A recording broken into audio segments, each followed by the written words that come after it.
মুখ্যমন্ত্ৰী ডাঙৰীয়াই যিহেতু দক্ষতাৰে তেওঁ মুখ্যমন্ত্ৰী কাম কৰি আছে মোক তেওঁ য'তে ভাবে যে নহয় যে PNRDৰ কাম সম্পূৰ্ণ হৈ গ'ল কাৰণ 20 লাখ ঘৰ আমি যিহেতু সম্পূৰ্ণ কৰিলোঁ মোৰতো আচলতে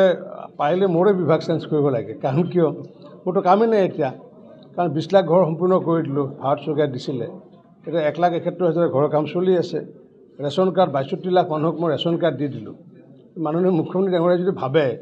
যে নহয় এখেতক আৰু ভাল কাম কৰাৰ দায়িত্ব দিম সেইটো দিব পাৰে মাননীয় মুখ্যমন্ত্ৰী ভাবে যে নহয় তেওঁক অলপ আৰাম দিম অলপ ৰেষ্টটো দিব পাৰে সম্পূৰ্ণভাৱে মুখ্যমন্ত্ৰী ডাঙৰীয়াৰ এখতিয়াৰৰ বিষয় মুখ্যমন্ত্ৰী ডাঙৰীয়াৰ এখতিয়াৰৰ বিষয় গতিকে তেওঁ নিজে যিহেতু এখন চৰকাৰ চলাই আছে আৰু এই চৰকাৰখন যিহেতু পাৰফৰ্মেঞ্চ বেছ চৰকাৰ আৰু মুখ্যমন্ত্ৰী ডাঙৰীয়াও যিমান সংস্কাৰ আনিবলৈ সক্ষম হৈছে মই কিমান দলং কিমান ৰাস্তা কৰিলে সেইটো সুকীয়া কিন্তু সেইটোৰ উপৰিও মানুহে নেদেখা এনেকুৱা কাম হৈছে যিবোৰ কাম নেকি মানুহে কোনোদিন কল্পনা কৰিব পৰা নাছিলে উদাহৰণস্বৰূপে যদি কওঁ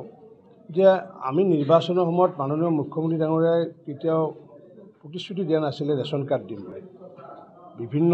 হয়তো ইনফ্ৰাষ্ট্ৰাকচাৰ কৰিম বুলি প্ৰতিশ্ৰুতি দিছিলে গতিকে এই প্ৰতিশ্ৰুতি নিদিয়াকৈ বা ভাৰতীয় জনতা পাৰ্টীৰ ইস্তাহাৰতো প্ৰতিশ্ৰুতি নোহোৱা কিছুমান আইটেম উদাহৰণস্বৰূপে প্ৰথম যদি আইটেমটো চাওঁ তেতিয়া ৰেচন কাৰ্ড আমি ইতিমধ্যে 20 লাখ মানুহক আমি ৰেচন কাৰ্ড দিবলৈ সক্ষম হৈছোঁ এতিয়া নতুনকৈ আমি প্ৰায় 42 লাখ মানুহক ৰেচন কাৰ্ড দিবলৈ সক্ষম হৈছোঁ আৰু নতুনকৈ আমি 20 লাখক দিবলৈ গৈ আছোঁ গতিকে 62 লাখ মানুহে অসমত কোনো কালে ভবা নাছিলে যে তেওঁলোকে নতুন ৰেচন কাৰ্ড পাবগৈ গতিকে এইবোৰ কাম মানুহে দেখা নাছিলে বা মানুহৰ কাৰো দাবী নাছিলে কিন্তু আমি বিভাগে যেতিয়া আমি উপলব্ধি কৰিলোঁ বহু ধৰণৰ ফেক ৰেচন কাৰ্ড আছে আৰু সেই ফেক ৰেচন কাৰ্ডবোৰ ডিটেক্ট কৰাৰ কাৰণে অন্যতম উপায় হিচাপে আমি আধাৰ লিংকেজ যেতিয়া কৰিব দিলোঁ তেতিয়া দেখিলোঁ যে 50 লাখতকৈ বেছি ফেক ৰেচন কাৰ্ড আছিলে আৰু কিছুমানে প্ৰায় 12 লাখ মানুহে চাৰেণ্ডাৰ কৰিছিলে ধনী মানুহে আৰু সেইবোৰক আমি এতিয়া 62 লাখক দিবলৈ সক্ষম হৈছোঁ ঠিক তেনেকুৱাকৈ আমি যদি কওঁ যে আমি সচিবালয় হওক বা জিলা প্ৰশাসন সচিবালয়ত আমি প্ৰায় এই 3টা বছৰত আমি 3 লাখ আমি ফাইল ডিছপ'জ কৰিছোঁ ফাইল ডিছপ'জ কৰিছোঁ অৰ্থাৎ 3 লাখ ফাইল ডিছপ'জ কৰাটো মানুহে হয়তো ইমান মানে ইয়াৰ ৰিজাল্টটো কি নাজানে কিন্তু ইয়াৰ ৰিজাল্টটো হৈছে কি যে 3 লাখ ফাইল ডিছপ'জ কৰা হৈছে মানে কি যে 3 লাখ ফাইলৰ মানুহ দিছপুৰত যাবলগীয়া হোৱা নাই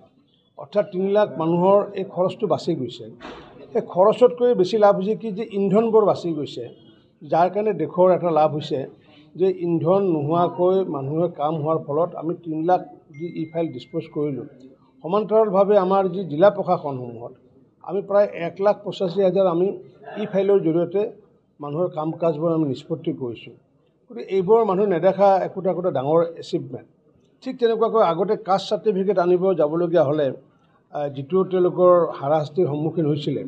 কিন্তু এতিয়া অনলাইন যোগে যেতিয়া কাষ্ট চাৰ্টিফিকেট আমি যেতিয়া দিয়াৰ ব্যৱস্থা কৰিলোঁ ঠিক তেনেকুৱাকৈ মাটি বাৰীৰ ক্ষেত্ৰত আমি জানো যে মাটি বাৰীৰ ক্ষেত্ৰত আমি পূৰ্বতে চাৰ্কুল অফিচত যাব নোৱাৰা অৱস্থা দালাল নহ'লে আমি কোনো কাৰণতে মাটিৰ মানে এখন কাগজো আমি আনিব নোৱাৰোঁ কিন্তু আজি মিছন বসুন্ধৰাৰ জৰিয়তে মানুহে লাখ মানুহে যিটো সকাহ পালে এনেকুৱাকৈ বিভিন্ন ধৰণৰ আমি কাম কাজ কৰি পেলাই আছোঁ গতিকে এই যিটো পাৰফৰ্মেঞ্চ মাননীয় মুখ্যমন্ত্ৰী ডাঙৰীয়াৰ যিটো পাৰফৰ্মেঞ্চ এই পাৰফৰ্মেঞ্চত আমি মন্ত্ৰীসকলে সহায় সহযোগ কৰিছোঁ আৰু তাৰ ভিতৰত তেওঁ যদি ভাবে যে নহয় বেটাৰ পাৰফৰ্মেঞ্চ লাগে গতিকে তেওঁৰ নিজৰ যিটো এখতিয়াৰ সেই এখতিয়াৰৰ ভিতৰত তেওঁ সালসলনি কৰিছে বা কৰি থাকিব আপুনি বিচৰা বাতৰি পাব কেৱল নিউজ 18 এপত